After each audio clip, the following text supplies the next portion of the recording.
Salam planter Indonesia. Kali ini kita akan menjawab beberapa masalah yang dihadapi oleh para petani kita dan perusahaan.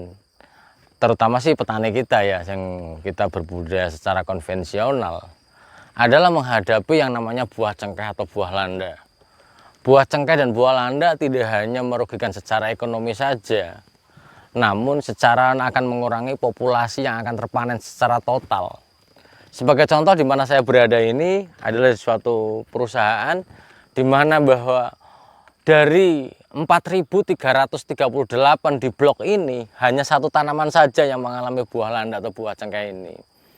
Bahwa dapat disimpulkan bahwa di dalam munculnya buah landa adalah atau buah cengkeh ini adalah bagian dari ketidaksempurnaan dari sebuah penyerbukan. Mungkin dari beberapa literatur disebutkan bahwa buah cengkeh itu dapat merupakan bagian gagal dari penyerbukan, karena harusnya bunga jantan dan bunga betina di dalam kelapa sawit adalah dalam satu pohon, atau dia adalah namanya monoseus atau berumah satu. Karena kegagalan dalam sebuah penyerbukan maka menimbulkan cengkeh seperti ini.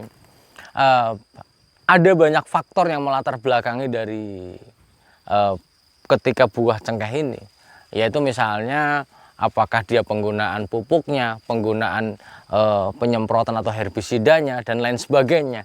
Namun kalau saya tetap berpendapat bahwa buah cengkeh ini adalah bawaan genetiknya. Kenapa? Karena dari seluruh blok yang ada, dari tanaman yang ada di blok ini semuanya bagus-bagus, tidak ada sedikit pun yang tidak bagus.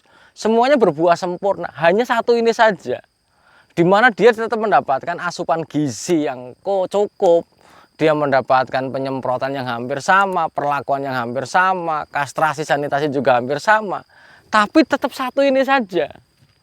Bahwa kalau dibicara tentang faktor kehidupannya, itu sudah cukup mendapatkan faktor kehidupannya. Dan bukti yang lain bahwa ini adalah buah cengkeh ini adalah genetik, adalah bahwa ini sebuah perusahaan yang menggunakan bibit sendiri, bahwa tidak mungkin bahwa menggunakan bibit yang abal-abal.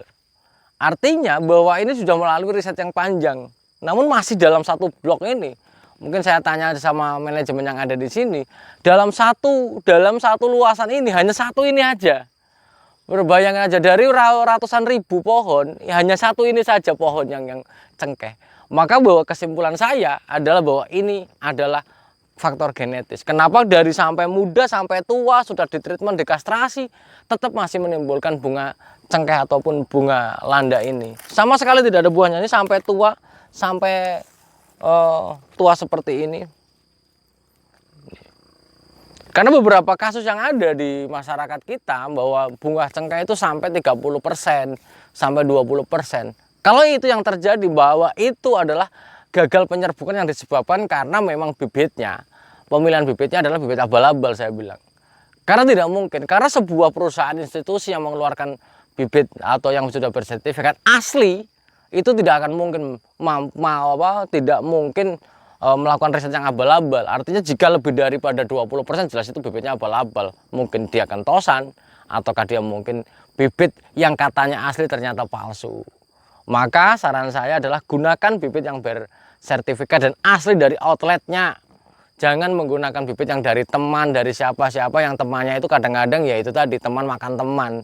Lebih bagus gunakan bibit yang bersertifikat asli dari outletnya, sehingga bahwa kita mampu menanam bibit yang berkualitas tinggi yang sudah diriset bertahun-tahun.